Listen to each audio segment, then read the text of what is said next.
Hey, how's it going, everyone? Just back again. Just going to continue on with the study of 2nd Esdras and going on to 13. And, 12 was an excellent summary of the power structures and then how they're eventually going to be dwindled down to nothing. And so 2nd Esdras 13 starts going into a little bit more detail about the sequence of events of the end times. So reading 2nd Esdras 13, after 7 days I dreamed a dream in the night, and lo, a wind arose from the sea and stirred up all its waves. And I kept looking, the wind made something like a figure of a man come up out of the heart of the sea, and I saw that this man flew with the clouds of heaven.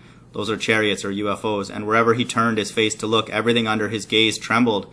And whenever his voice issued from his mouth, all who heard his voice melted as wax melts when it feels the fire. And so this is a description of Christ and his angels and the elect in UFOs and what they're able to do, and physically to people, and it's fire. It's able to burn and kill. Verse 5, and after this I looked and saw that an innumerable multitude of people were gathered together from the four winds of heaven to make war against the man who came up out of the sea. And I looked and saw that he carved out for himself a great mountain and flew up on it.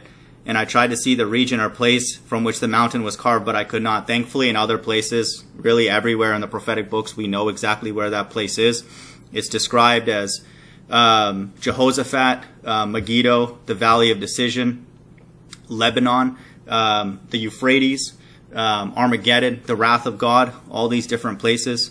This is where Christ and the elect and his angels are, quote, parked, for the final battle, the wrath of God, against this, quote, innumerable multitude who are gathered together from the four winds of heaven to make war against God himself. This sounds outlandish to a lot of people, but this is the earth expressing collectively its hatred towards God and the God of the Bible. After this I looked and saw that all who had gathered together against him to wage war with him were filled with fear, and yet they dared to fight. Again, this is only people who have the mark of the beast and worship the beast and the image. And so they're all on God's left-hand side. There's no more filtering of any people at this point. There is a small remnant who God is protecting, and we'll talk about that. But and it's described here, but broadly speaking, this is the wrath of God. And it even says here they dared to fight. They're going to start using all of their weaponry, all of their intel, and they have the audacity to fight against Jesus Christ himself. And verse 9 says, when he saw the onrush of the approaching multitude, he neither lifted his hand nor held a spear or any weapon of war, but I saw only how he sent forth from his mouth something like a stream of fire, and from his lips a flaming breath, and from his tongue he shot forth a storm of sparks. So this is describing a UFO that has powers to administer all of these things, flames to kill and all this kind of stuff. It's describing as well something that Esdras can't understand in the time that he's seeing this. It's futuristic technology that we don't even know of. We don't even know about the technology on Earth, much less the stuff that Jesus Christ has.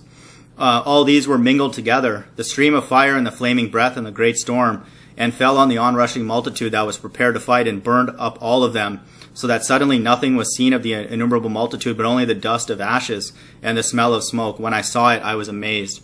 And so God is absolutely cleaning up the earth at this point. After this, I saw the same man come down from the mountain and call to himself another multitude that was peaceable. So now there's another group that is making it through this, but they're a peaceful group. Then many people came to him, some of whom were joyful and some sorrowful. Some of them were bound and some were bringing others as offerings. And so this is a small group of people, and we'll get an interpretation of those people that God has preserved until the end times, of his own people, Israelites. And here we're going to get the interpretation of this vision.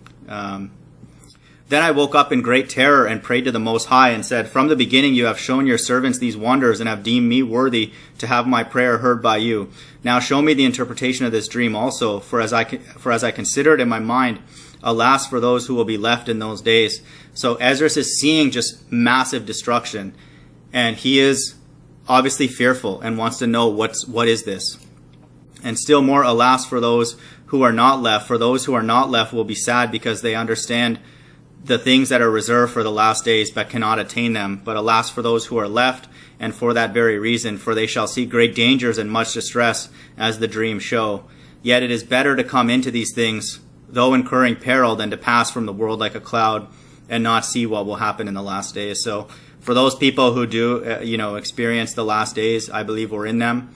Esdras is saying here that even if it's painful, even this tribulation, it's a blessing. Moving on. He answered me and said, I will tell you the interpretation of the vision. I will also explain to you the things that you have mentioned. As for what you have said about those who survive and concerning those who do not survive, this is the interpretation. The one who brings the peril at that time will protect those who fall into peril, who have works and faith towards the Almighty. Understand, therefore, that those who are left are more blessed than those who have died. This is the interpretation of the vision. As for your seeing a man come up from the heart of the sea, this is he whom the Most High has been keeping for many ages, who will himself deliver his creation, and he will direct those who are left. And as for your seeing wind and fire and a storm coming out of his mouth, and as for his not holding a spear or weapon of war, yet destroying the onrushing multitude that came to conquer him, this is the interpretation. The days are coming when the Most High will deliver those who are on earth. That's always the first thing. In any sequence or setup of the end times, that is always the first step, and no surprise that it's here. And bewilderment of mind shall come over those who inhabit the earth. Many people will not get it. They'll not know that they're in the end times. They'll not know that this is God. And these are people on God's left-hand side who only will listen to what the government tells them. They shall plan to make war against one another, city against city, place against place, people against people, and kingdom against kingdom. So this quote UFO invasion that's going to do what is written here, the days are coming when the Most High will deliver those who are on earth. That's the trigger for all this confusion. People are going to be like, what just happened? All these people are taken away. Homeless people are gone. All this kind of stuff. And God's elect are taken away from every nation on earth. And then it will throw the world into confusion, and then so, the markets will obviously crash. There'll be like scarcity of resources. And then it's going to be the beginning of this great tribulation period. And this is describing the Great Tribulation period, verse 30 and onwards. And to verse 30 and 31. Then verse 32, when these things take place and the signs occur that I showed you before, then my Son will be revealed, whom you saw as a man coming up out of the sea. This would be confusing to anybody who doesn't understand the Bible and only thinks that Christ is only allowed to return once or whatever, like God is only invited here once. This is the way Satan is. God has planted satanic ideas in people's minds amongst evangelical Christianity and even amongst the Hebrews that God, no, you're only allowed to come once. That's what it's never written there anywhere that that's the case. Right here it said, in sequential order, the days are coming when the Most High will deliver those on earth. That's the first thing. And bewilderment of mind shall come over those who inhabit the earth. So that will be a worldwide event leading to all this great tribulation. And then when these things take place and signs occur that I showed you before, then my Son will be revealed, whom you saw as a man coming up from the sea. That's when he's coming up from the sea with destruction, with his angels and the elect. And so I hate to burst people's bubbles if they've really wanted Joel Osteen's version of the end times. Hate to break it to you. You've been deceived. Verse 33, then when all the nations hear his voice, all the nations shall leave their own lands and the warfare that they have against one another, and an innumerable multitude shall be gathered together as you saw, wishing to come and conquer him. And so they are now officially, everybody's microchipped. Everybody has the mark of the beast at this point. This is God's left-hand side. Every single person, again, except for this remnant, which we'll read about. And they're all aligned to try and fight against God himself. But he shall stand on the top of Mount Zion, and Zion shall come and be made manifest to all people. So he's going to be on Mount Zion, and Zion will come and made manifest. That's God's elect, prepared and built, as you saw the mountain carved out without hands. And so he's referring to that group is Mount Zion, like in a symbolic way. And it's God's elect, so he's coming with his elect. Then he, my Son, will reprove the assembled nations for their ungodliness. This was symbolized by the storm, and will reproach them to their face and their evil thoughts and the torments with which they are to be tortured, which were symbolized by the flames. and will destroy them without effort by means of the law, which was symbolized by the fire. So God is, this is his final judgment. As this is also a very, very important section that Daniel will not make sense unless a person reads 2nd Esdras.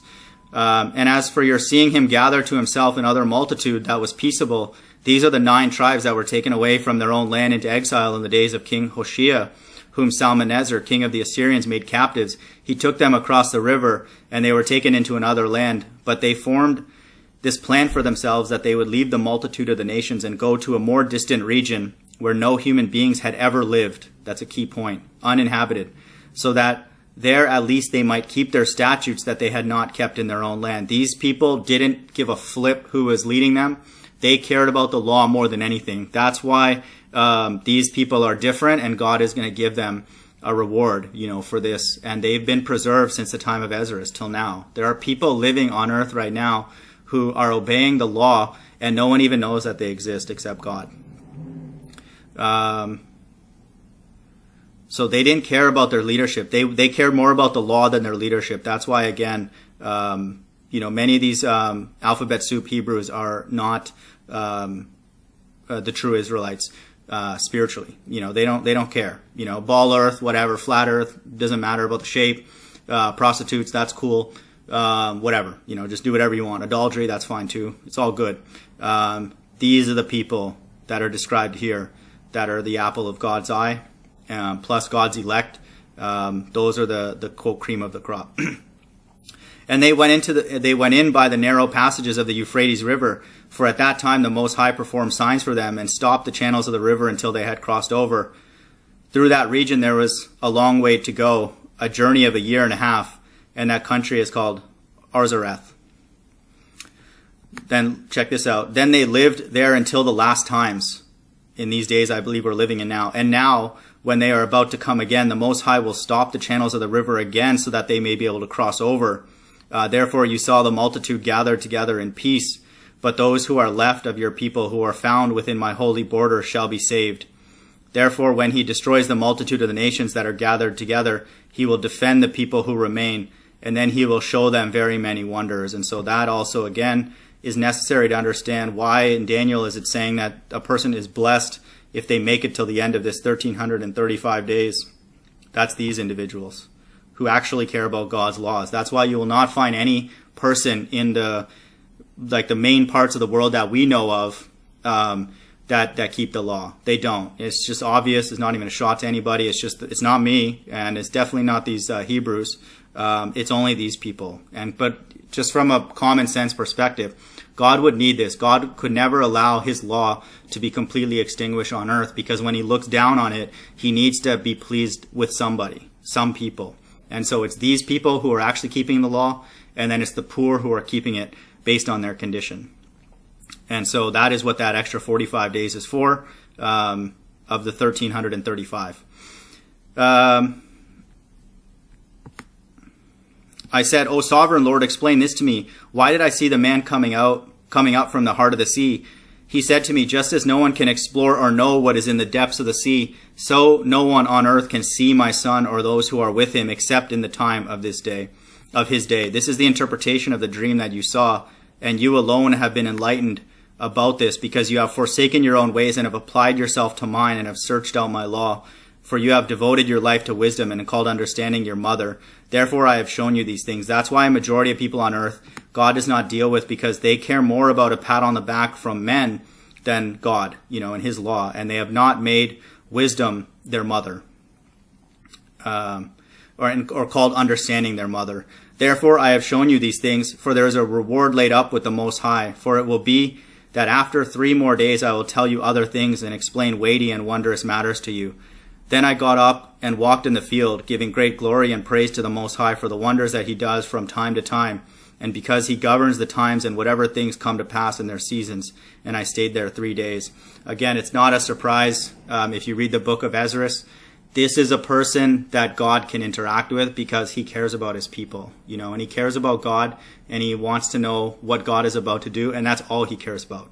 And like it says here, for you have devoted your life to wisdom and called understanding your mother. He's not, he doesn't want to have partial truths. He's not okay with just the globe earth and then a few truths and this and that. Esdras is seeking out all matters, prophecy, everything, that God is willing to share with him. And these are the people that God interacts with, not Tahar, not Zabak, not General Yohana, and those other Masons. These people. I want people to be very, very clear about that. God's not going to lower his standards in the last days just because we're all perverts. That's not the way it works. I'm going to end this one, and then I'll continue on with 15 and 16. Hope everyone's doing well. Bye.